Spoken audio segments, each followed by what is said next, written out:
हुकूमत ने आज से पेट्रोलियम मसनूआत की कीमतों में बड़ी कमी कर दी। पेट्रोल की कीमत में 15 रुपये 39 पैसे फ़ी लीटर कमी कर दी गई। पेट्रोल की नई कीमत 273 रुपये 10 पैसे फ़ी लीटर हो गई।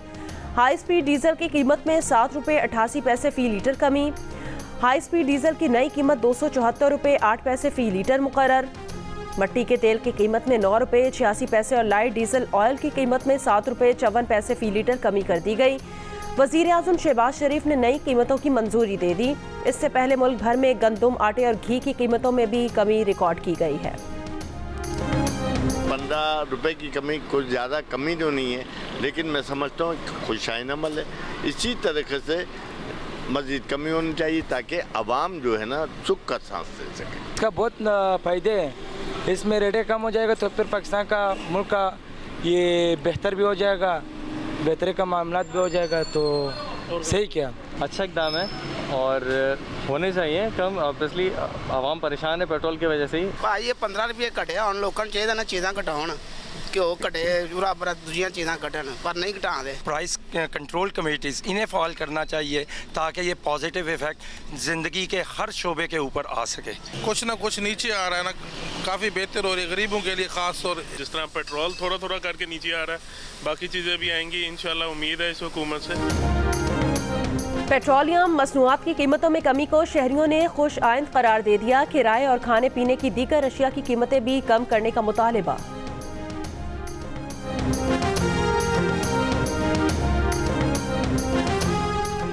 आइंदा माली साल के लिए बिजली के बुनियादी टैरिफ में 5 रुपये फ़ी यूनिट तक इजाफे का इम्कान।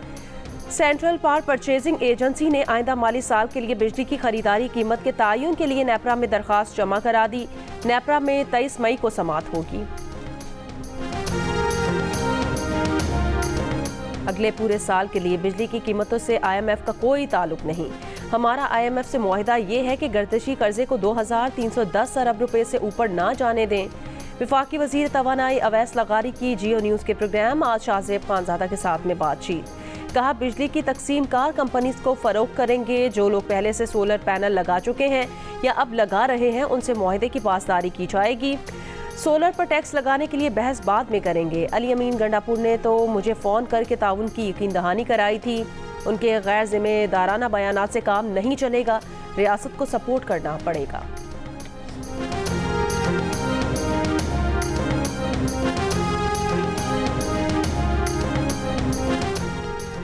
खैबर पख्तूनख्वा के वज़ीर आला अली अमीन गंडापुर ने पेशावर इलेक्ट्रिक पर कब्जा करने की धमकी दे दी। कहा लोड शेडिंग कम ना हुई तो पेस्को पर कब्जा करके लोड शेडिंग शेड्यूल में खुद बनाऊंगा। ये वार्निंग नहीं, टाइमलाइन दे रहा हूँ।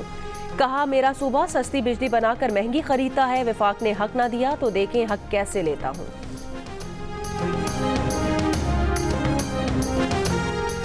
गर्मी आज भी कराची, लाहौर, इस्लामाबाद, पेशावर समेत मुल्क के बेशतर हिस्सों को अपनी लपेट में लेकर रखेगी। लाहौर, सरगोदा और फैसलाबाद में दर्जा हरारत आज भी 42 डिग्री तक जाएगा। इस्लामाबाद और पेशावर में 39, कराची में 37 डिग्री की गर्मी 40 डिग्री जैसा असर दिखाएगी। दादू कल की तरह आज भी 49 डिग्री, सक्खर, नवाबशाह और डेरा गाजी खान 46 डिग्री की गर्मी में झुलसेंगे। दिन में शदीद गर्म मौसम के बाद गुजरावाला, मियांवाली, खुशाब, जेहलम, पेशावर, स्वात, डेरा इस्माइल खान समेत पंजाब और KP के मुख्तलिफ अजला में झक्कड़ चलने और बारिश की पेशगोई। कोयटा, ज़ियारत, कल्लात, पिशीन और सिब्बी में भी चंद मकामात पर बारिश का इम्कान।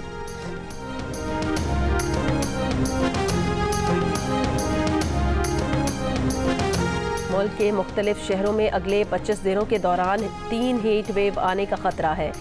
NDMA ने खबरदार कर दिया। रिपोर्ट के मुताबिक पहली हीट वेव का खतरा सिंध में उमरकोट, थरपारकर, टंडोला यार, मिटियारी, सांगड़, जबकि पंजाब में बहावलपुर और रहीम यार खान में है। 15 से 30 मई के दौरान इन इलाकों में दर्जा हरारत 40 डिग्री तक जा सकता है, लेकिन गर्मी इससे भी ज्यादा महसूस की जा सकती है। हीट वेव का ये पहला स्पेल 2 से 3 दिन तक जारी रह सकता है। मई के आखिर या जून के शुरू में दूसरी हीट वेव का खदशा है, जिसमें दर्जा हरारत 45 दर्जे तक जा सकता है। 4 या 5 दिन तक जारी रहेगा। तीसरी हीट वेव का खदशा जून के पहले 10 दिनों के दौरान है। ये हीट वेव थरपारकर, उमरकोट, सांगड़, बदीन और खैरपुर को मुतासिर करेगी।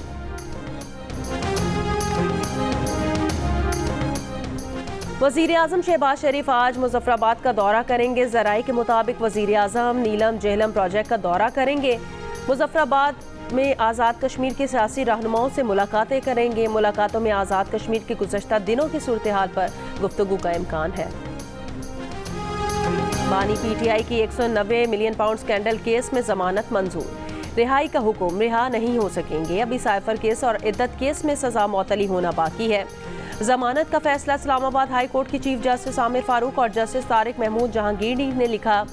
फैसले के मुताबिक नैब के वकील ने इस बात के हक में कोई रिकॉर्ड नहीं दिया कि रिहा होकर बानी पीटीआई रिकॉर्ड टैंपरिंग या ट्रायल पर असरअंदाज होने की कोशिश कर सकते हैं। अब मुलजिम को मजीद कैद में रखने से कोई फ़ायदा नहीं होगा। अदालत ने कहा, रेफरेंस से मुतालिक अदालती ऑब्जर्वेशंस अबूरी नौयत की हैं, ट्रायल पर असरअंदाज नहीं होंगे। अदालत का बानी पीटीआई को 10 लाख रुपए के मचलके जमा कराने का हुक्म। नैब तरामीम पर वफाकी हुकूमत की इंट्रा कोर्ट अपील की समाअत आज सुप्रीम कोर्ट में होगी। अदालत बानी पीटीआई को वीडियो लिंक के जरिए पेश होने का हुक्म दे चुकी है। वफाकी हुकूमत के जराये के मुताबिक वीडियो लिंक के जरिए पेशी के इंतजामात मुकम्मल कर लिए गए।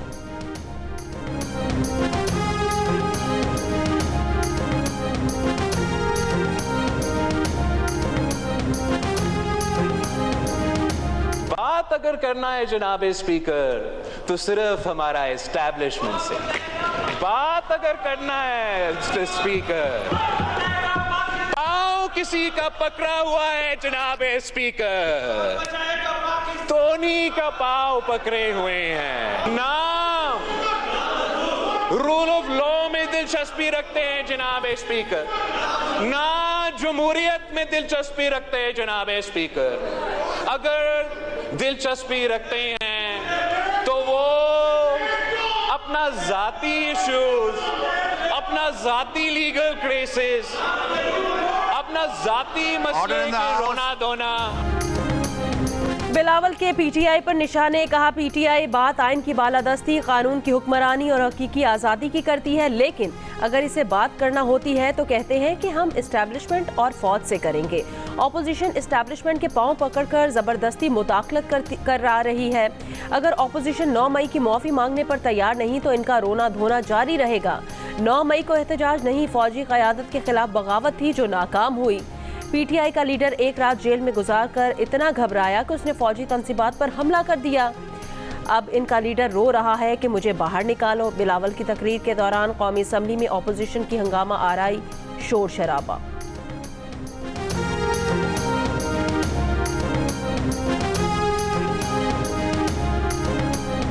बिलावल ने कौमी असम्बली में गैर पार्लिमानी अल्फाज अदा किए। तहरीक इंसाफ के चेयरमैन बैरिस्टर गौहर अली की दुहाई, कहा बिलावल ने पार्लियामेंट के लिए गलत अल्फाज इस्तेमाल किए।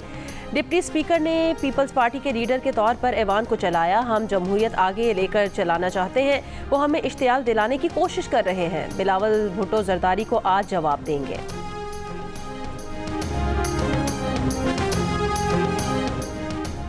पीटीआई ने इजाज़त न मिलने पर फैसलाबाद का जलसा मनसूख कर दिया। सुन्नी इत्तेहाद काउंसिल के सरबराह साहबजादा हामिद रजा ने कहा उनकी प्रेस कॉन्फ्रेंस के मुंतज़मीन को गिरफ्तार कर लिया गया। महमूद खान अचकजई ने कहा नवाज शरीफ और सब जमातों के सरबराहान इक़्तिदार छोड़ दें। असद कैसर ने कहा कि किसानों के लिए कौमी असम्बली के सामने एहतजाज करेंगे। लतीफ़ खोसा ने कहा बानी पीटीआई पर 190 मिलियन पाउंड केस में कोई जुर्म साबित नहीं हुआ। अनकरीब साइफर केस भी उड़ने वाला है। सेनेटर राजा नासिर अब्बास ने कहा फॉर्म 47 के तहत बैठे लोग नाजायज तनख्वाह ले रहे हैं। आलमी सतह पर एक वर्ल्ड वाइड जो इकोनॉमिक नेटवर्क है और उसके ऊपर जो जूश का एक बालादस्ती है, जब मैं देखूंगा कि मेरे मुल्क को भी उस नेटवर्क के अंदर डाला जा रहा है और यहाँ पर मैं सूद के खात्मे की बात करता हूँ और मैं मुकम्मल आलमी सतह पर सूदी निज़ाम के अंदर जा रहा हूँ, उनकी मईशत के उसूलों के मुताबिक चलूँगा, तो इससे मेरा इख्तिलाफ होगा। अब इस इख्तिलाफ का उन्वान अगर ये है कि यहूदी एजेंट, तो इसको गाली क्यों कहा गया? उसको संजीदगी से लेना चाहिए था, मुझसे पूछना चाहिए था कि आप ये बात क्यों कह रहे हैं। बानी पीटीआई को यहूदी एजेंट कहना महज एक सियासी बयान था। मौलाना फजलुर रहमान ने वजाहत कर दी, कहा यहूदी एजेंट कहना गाली नहीं एहतजाज का उन्वान है। मुल्तान में सहाफ़ियों से गुफ्तगू करते हुए मौलाना ने बानी पीटीआई से मुलाकात के इम्कान के सवाल पर कहा, सियासी लोग हैं, मुज़ाकरात से इनकार नहीं करेंगे। मौलाना फजलुर रहमान ने हुकूमत से मुस्ताफ़ी होने और नए इंतखाबात करवाने का मुतालबा भी किया है।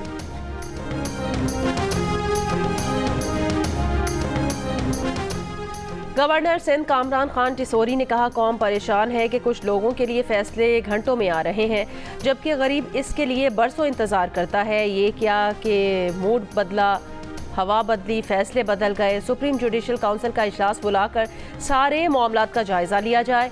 MKM पाकिस्तान ने भी बयान में कहा कि दिफाई इदारों पर तनकीद और तबसरे करना मुल्की मफाद में नहीं, सस्ती शोहरत के लिए मुल्की मफाद को नुकसान नहीं पहुंचाना चाहिए। जजेस अपने फैसलों से पहचाने जाते हैं, इल्ज़ामात और बयानात के जरिए नहीं।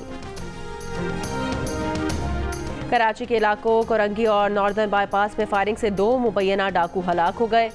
FB एरिया में डाकू की शहरी से लूट मार, 2 मोटरसाइकिल पर 3 डाकू शहरी से लूट मार करके फरार हो गए।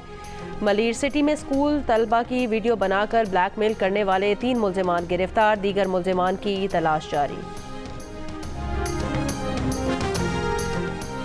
बलोचिस्तान के तमाम ट्यूबवेल 1 माह में सोलर पर हो जाएंगे। वज़ीर आला बलोचिस्तान मीर सरफराज बुगटी की एहतजाजी ज़मींदारों को यकीन दहानी, कहा विफाक ने हमारी बात मान ली है। 1 माह के दौरान बिजली के अखराजात बलोचिस्तान और विफाक अदा करेंगे। ज़मींदार एक्शन कमेटी के जनरल सेक्रेटरी अब्दुल रहमान ने कहा, बलोचिस्तान के 29,000 ट्यूबवेल्स को 1 माह में सोलर पर किया जा रहा है। कोयटा में ज़मींदार एक्शन कमेटी का बिजली की लोड शेडिंग के खिलाफ धरना 7 रोज़ बाद ख़त्म हो गया। ज़मींदारों ने बिजली की 21 घंटे लोड शेडिंग के खिलाफ धरना दिया हुआ था।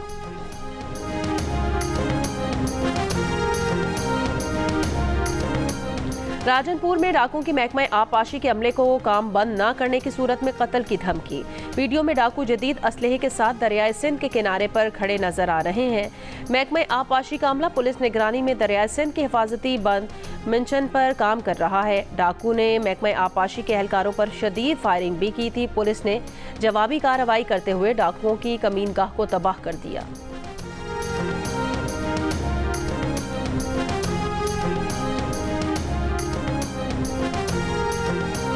छह माह की तवील बंदिश के बाद तमाम रुकावटें दूर करके तफरीही मकाम नारान को सयाहों के लिए खोल दिया गया। झील सैफुल मलूक, बटाकुंडी और बाबूसर टॉप को खोलने के लिए सफाई का काम तेजी से जारी। ताजिर दोस्त ऐप में रजिस्टर न होने वाले ताजिरों पर 10,000 रुपये तक जुर्माना आयद किया जाएगा। नॉन फाइलर्स के बैंकों से कैश निकलवाने पर मजीद टैक्स लगेगा। आइंदा बजट के लिए FBR की तजावीज़। ज़राए का कहना है 1300 सीसी से ज़ायद की दरामदी गाड़ियों पर टैक्स और 850 सीसी से ज़ायद की तमाम नई गाड़ियों पर विद होल्डिंग टैक्स बढ़ाए जाने का इम्कान है। गैर ज़रूरी और लग्जरी आइटम्स पर ड्यूटी बढ़ाने की भी तजवीज़ है। मेरा बेटा मुझे दे दे, 2 दिन हो गए मेरे बेटे, पता नहीं कैसा होगा। पन्नू आकिल में डकैती के दौरान ताजिर के घर से अगवा किए गए 7 साल के बच्चे को पुलिस 2 रोज गुजरने के बावजूद बाजियाब नहीं करा सकी। वजीर आला सिंध का नोटिस भी बेसूद साबित हुआ। बच्चे की वापसी की उम्मीद लगाए माँ बाप गम से निढाल।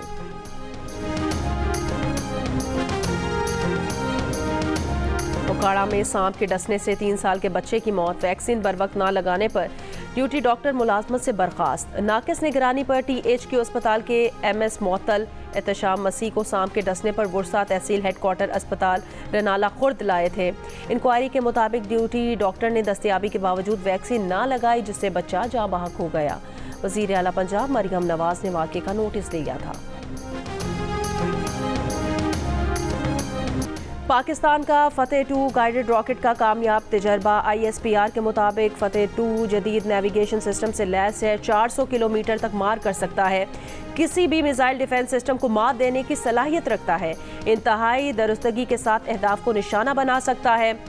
रॉकेट सिस्टम पाकिस्तानी फौज के रिवायती खतरनाक हथियारों को नुमाया तौर पर अपग्रेड करेगा।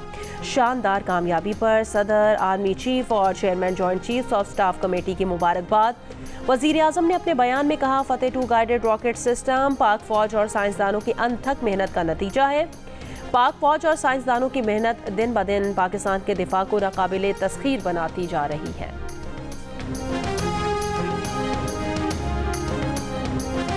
मोदी हुकूमत का इंतखाबी फ़ायदा हासिल करने का एक और इक़दाम।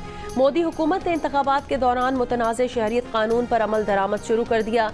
मुतनाज़ शहरियत एक्ट के तहत पड़ोसी ममालिक से आए 14 पनाह गुज़ीनों के पहले ग्रुप को शहरियत दे दी।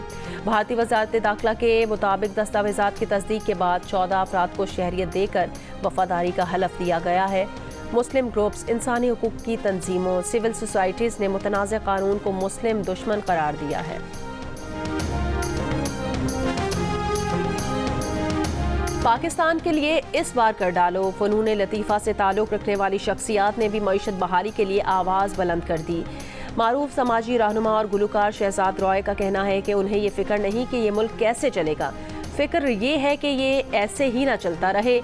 उनका कहना था कि मईशत पर जियो टीवी पर नशर होने वाली ग्रेट डिबेट एक अच्छा कदम है। मकालमा होना बहुत फ़ायदेमंद है, इससे हुकूमतों पर दबाव पड़ता है। मईशत को बेहतर करने के लिए इन लोगों से टैक्स लेने की ज़रूरत है जो टैक्स नहीं दे रहे। मुसन्निफ़ा और तज्ज़ियाकार हुमा बक़ाई ने मीर खलीलुर रहमान फाउंडेशन के तहत मईशत पर होने वाली ग्रेट डिबेट को दुरुस्त समत में खुश आइंद क़दम करार दे दिया। उनका कहना है मौजूदा हालात में मौशी बेहतरी पर गुफ्तगू से ही नई राहें खुलेंगी।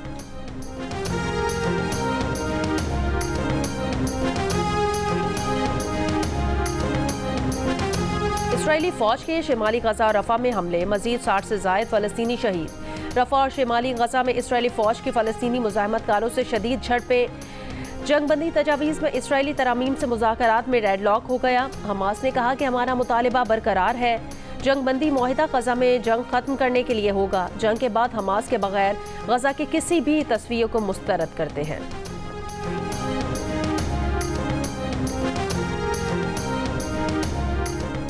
गजा और दीगर महाजों पर इसराइली जंग ने इसराइली फ़ौजियों की कमी पैदा कर दी। इसराइली मीडिया का दावा है कई दिहाइयों बाद इसराइल को बदतरीन हलाकतों का सामना करना पड़ा है। इसराइली हुकूमत की अल्ट्रा ऑर्थोडॉक्स यहूदियों को फ़ौज में शामिल करने की मनसूबाबंदी। अल्ट्रा ऑर्थोडॉक्स यहूदियों का हरदीम फ़िरका फ़ौज में शामिल होने से इनकारी है, मगर इसके बावजूद इसराइली वज़ीर आज़म ने मुतनाज़ बिल पेश करने का फ़ैसला कर लिया। क़दामत पसंद यहूदियों का एहतजाज।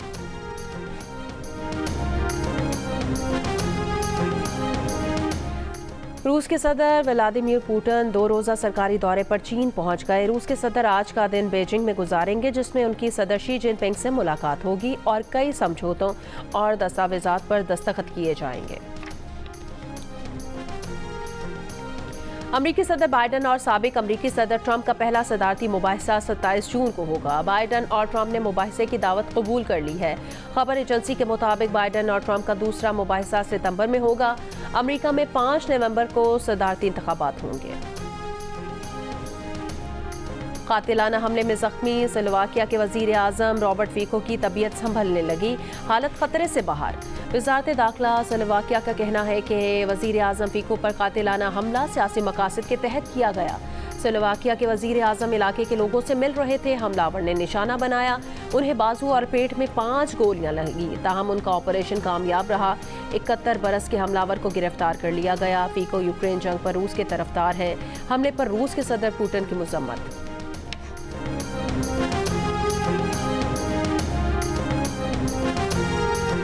भारत में जारी लोकसभा इंतखाबात में फतह के लिए वजीर आज़म नरेंद्र मोदी के यू टर्न। मुख्तलिफ हलकों की कड़ी तनकीद पर मोदी ने मुस्लिम मुखालिफ बयानिए से इनकार किया, मगर अगले ही दिन फिर बयान दाग दिया।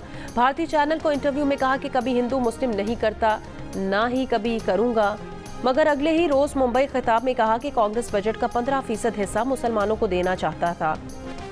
कांग्रेस हुकूमत ने खुलेआम कहा था कि मुल्की वसाइल पर मुसलमानों का पहला हक है। नरेंद्र मोदी ने इससे पहले अप्रैल में भी राजस्थान रैली में मुसलमानों को दरअंदाज और बहुत ज़्यादा बच्चे पैदा करने वाला कहा था, जिस पर अपोजिशन और मुख्तलिफ हलकों की जानिब से सख्त तनकीद की गई थी।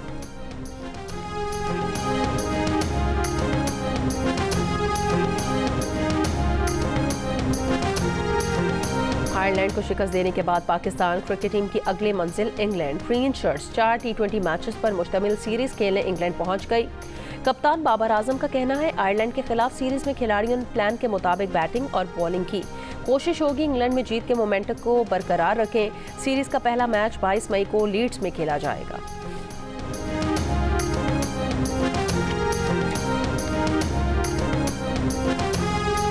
T20 वर्ल्ड कप 1 जून से वेस्टइंडीज और अमेरिका में खेला जाएगा। इवेंट का पहला सेमीफाइनल 26 जून को होगा।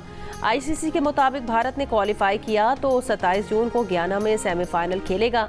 ज़्यादा से ज़्यादा व्यूअरशिप के लिए भारत को 27 जून को सेमीफाइनल दिया है। इवेंट का फाइनल 29 जून को बारबाडोस में खेला जाएगा।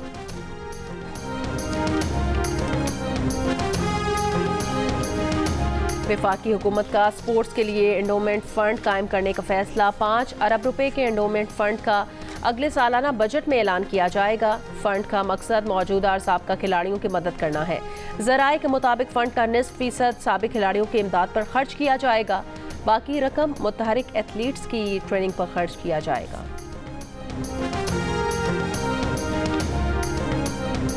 मुत्तहिदा अरब अमारात का माहौलियाती माहिरीन के लिए ब्लू वीज़े का ऐलान। बतौर इनाम ब्लू वीज़ा 10 साल का रिहायशी वीज़ा होगा। अमाराती नायब सदर, वज़ीर आज़म और दुबई के हुक्मरान शेख मोहम्मद बिन राशिद ने सोशल मीडिया पर ब्लू वीज़े के इजरा का ऐलान किया। इक़दाम मशरिक़ वस्ता में गैर मामूली और गैर मुतवक्के मौसमाती तब्दीलियों के बाद किया गया।